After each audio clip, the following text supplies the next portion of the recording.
राधे राधे दोस्तों, स्वागत है आपके अपने चैनल पर। आज मैं आपके लिए लेकर आया हूँ एक अद्भुत और भावनात्मक कथा जो भगवान और उनके प्रिय भक्त के अनोखे रिश्ते की गहराई को उजागर करती है। यह कहानी है परम वैष्णव संत भक्त जयदेव जी की, जो सच्ची भक्ति और समर्पण का प्रतिरूप थे।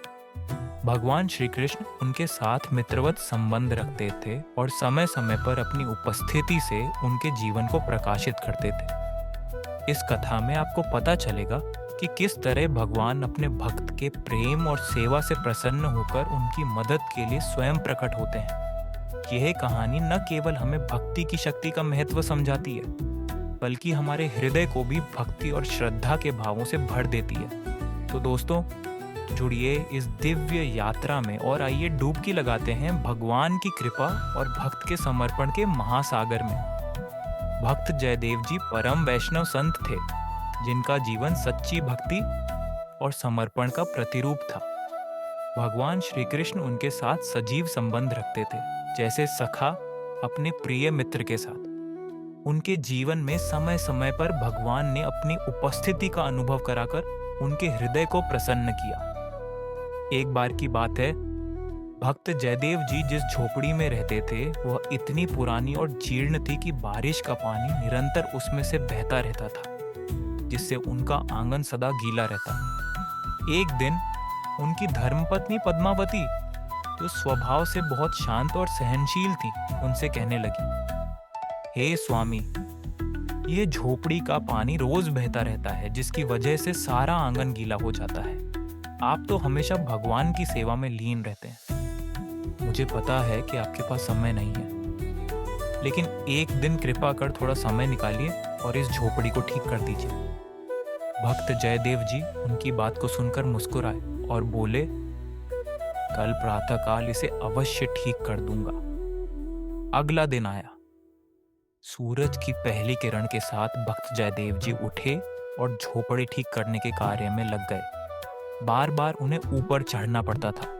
सीढ़ियां लगाकर वे ऊपर जाते और फिर नीचे आकर घास और फूस लाते। हर बार ये काम करते हुए उनके मन में अपने भगवान का स्मरण गहराता गया। जब 2-3 बार ये कार्य किया तो थकावट और भगवान के प्रति अपने प्रेम से प्रेरित होकर उन्होंने अपने मन में कहा, हे परमात्मा, मैं तो आपके गुण गाते हुए गीत गोविंद रचने में ही आनंदित होता हूँ। आज पूरा दिन ऐसा ही व्यतीत हो जाएगा। कृपा करें प्रभु, ताकि यह कार्य भी आपकी कृपा से पूर्ण हो जाए। उनकी यह पुकार सुनते ही भगवान श्री कृष्ण ने पद्मावती का रूप धारण कर लिया। उनके मुख पर दिव्य मुस्कान थी और उनकी आंखों में करुणा का अथाह सागर। जब भक्त जयदेव जी घास लेने के लिए नीचे उतर रहे थे, तब पद्मावती के रूप में श्री कृष्ण ने अपने हाथों से उन्हें घास पकड़ा कर दिया। जयदेव जी प्रसन्न हो गए। उन्हें लगा कि उनकी पत्नी ने उनके कठिन कार्य में इतनी सहृदयता से सहायता की है। उन्होंने हंसते हुए कहा, अरे पद्मावती, तुम्हारे आने से तो ये काम जल्दी ही पूरा हो जाएगा। भगवान की करुणामयी कृपा से थोड़े ही समय में झोपड़ी का पूरा कार्य पूर्ण हो गया। इसके बाद भक्त जयदेव जी ने ऊपर से आवाज लगाई, पद्मावती, तुम भोजन की तैयारी करो, तब तक मैं स्नान करके आता हूँ। जब भक्त जयदेव जी स्नान करके भोजन करने बैठे, तब उनके भीतर भगवान के प्रति गहरा भाव उमड़ने लगा। उन्होंने सोचा, सबसे पहले परमात्मा को भोग लगाऊं। वे भगवान के समीप गए, उनके समक्ष भोग रखा और प्रेम से कहने लगे, हे प्रभु, आपका आज सहस्त्र बार धन्यवाद है। आपने मुझे इतनी योग्य और सहृदय पत्नी प्रदान की है। वह हर कार्य में मेरा साथ देती है। आज जब झोपड़ी का कठिन कार्य था, तब भी उसने मेरे साथ मिलकर इसे पूरा किया।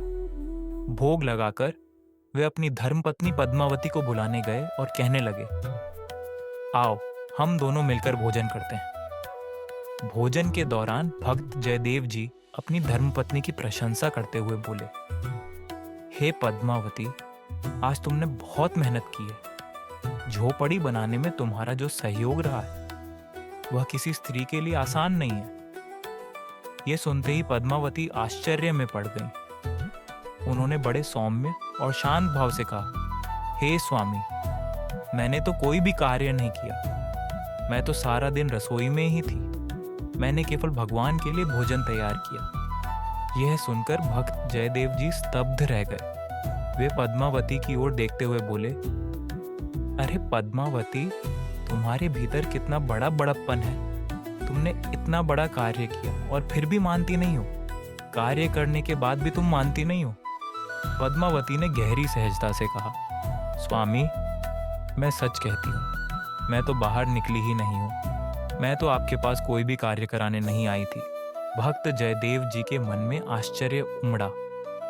वह पद्मावती की ओर देखते हुए बोले, अगर तुम मेरे साथ कार्य कराने नहीं आई थी तो वह कौन थी? वह कौन दिव्य शक्ति थी जो तुम्हारे रूप में आकर मेरे कठिन कार्य में सहयोग देने आई थी, जिसने झोपड़ी बनाने में मेरा पूरा साथ दिया? पद्मावती ने शांत स्वर में उत्तर दिया, मुझे तो कुछ भी पता नहीं। इस अद्भुत रहस्य से चिंतित और बेचैन भक्त जयदेव जी ने नेत्र बंद कर भगवान का ध्यान किया। उन्होंने मन से सत्य का उत्तर ढूंढने का प्रयास किया।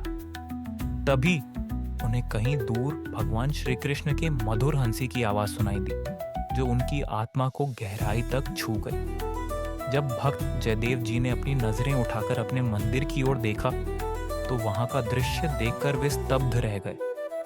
उनके मंदिर का सारा स्थान घास फूस से भरा हुआ था। यह संकेत स्पष्ट था, ये सब भगवान श्री कृष्ण की कृपा और लीला थी। उनका हृदय एक गहरी भावनात्मक लहर से भर गया। भक्त जयदेव जी दौड़ते हुए अपने लाला की मूर्ति के पास पहुंचे। मूर्ति के सामने साष्टांग दंडवत करते हुए उनकी आंखों से आंसू बहने लगे। कंपित स्वर में उन्होंने कहा, हे नाथ, आपने स्वयं आकर झोपड़ी बनाने का कार्य किया है। यह तो हम भक्तों का काम है, भगवान का मंदिर बनाना। हे नाथ, आपने आज मेरे घर को बनाकर मुझे सेवा का ऐसा कर्ज चढ़ा दिया है जिसे मैं कभी उतार नहीं सकता। मैं इस आरण को कैसे चुका पाऊंगा? उनकी आवाज गले से रुंध गई। अपने भगवान के प्रेम में वे रोने लगे।